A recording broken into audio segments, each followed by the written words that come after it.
Ben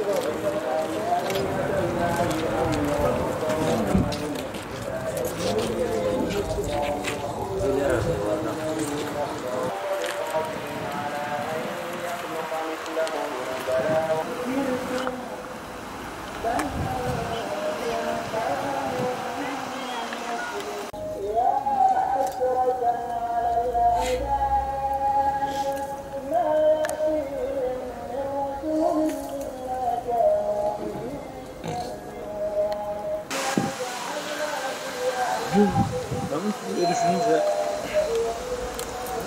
bu hadis aklıma geliyor. Konuşurken nasihat ediyor.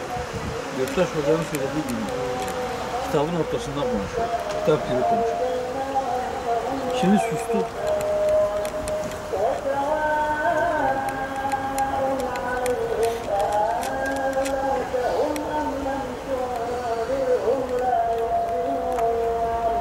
Fakat bu suskunluğu da nasihat. Susarken bile bu şekilde nasihat eden çok az insan oluyor.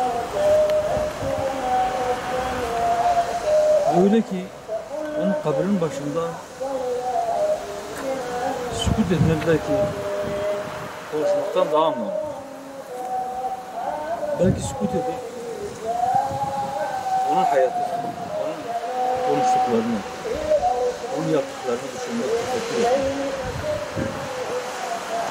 Onun genç yaşında gelişini tefekkür edip hayatın gerçekten çok kısa olduğunu idrak etmek. Ve bu hayatın ancak Allah için çalışmakla bereketleneceğini fehmetmek, anlamak. Allah rahmetiyle muamele etsin. 45-46 yıllık ömrüne çocukluk yıllarını da çıkarırsanız belki 30 yıllık ömrüne o kadar çok şey sığdırdı ki birçok kişi belki bunu 300 yıla sığdıramaz. Fakat şunu da biliyoruz. Ne yaparsa da Allah'ın rahmetine muhtaç.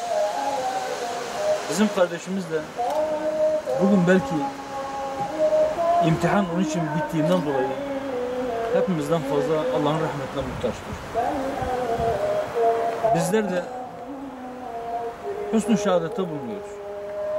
Elinden gelen çabayı ortaya koyduğunu, Allah'ın kulları zulüm altında inlemesin diye bir çaba içerisinde olduğuna şahit olduk. Bu uğurda kendisi de zulüm çekti. Bu uğurda kendisi de belalara, musibetlere göğüs gerdi.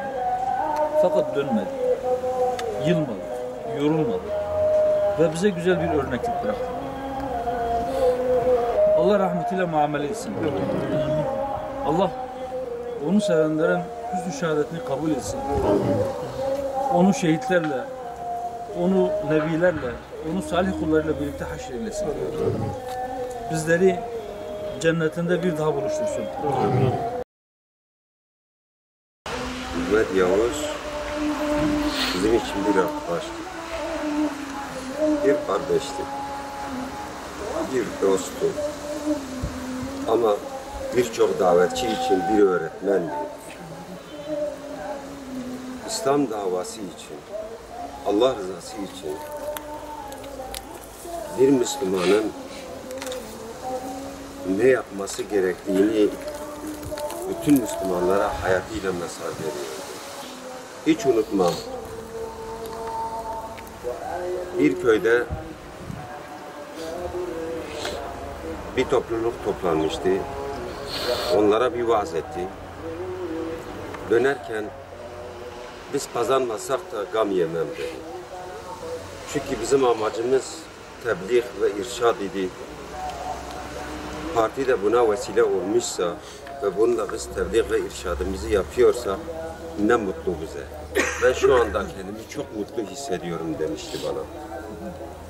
Yine onun şununa şahit olduk ki hiçbir zaman kendi istirahatini, kendi rahatını, kendi nefsini, hava ve hevesini asla ve asla davasının önüne koymadı. Her zaman davayı önceledi. Her zaman hizmeti önceledi. Her zaman çalışmayı önceledi. bütün gençlere, özellikle de gençlere dakik olmayı, çalışkan olmayı, sürekli davayı düşünmeyi telkin ediyordu. Ve bunu hayatıyla ortaya koyuyordu. Ya Rabbi, biz onun senin davan için hizmet ettiğine şahit olduk. Sen ona merhametinle muamele et.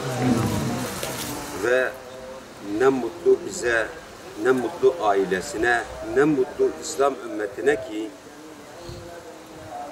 öyle bir insan ki bütün dostlarını ve düşmanlarının sevgisini kazanmış bir insan.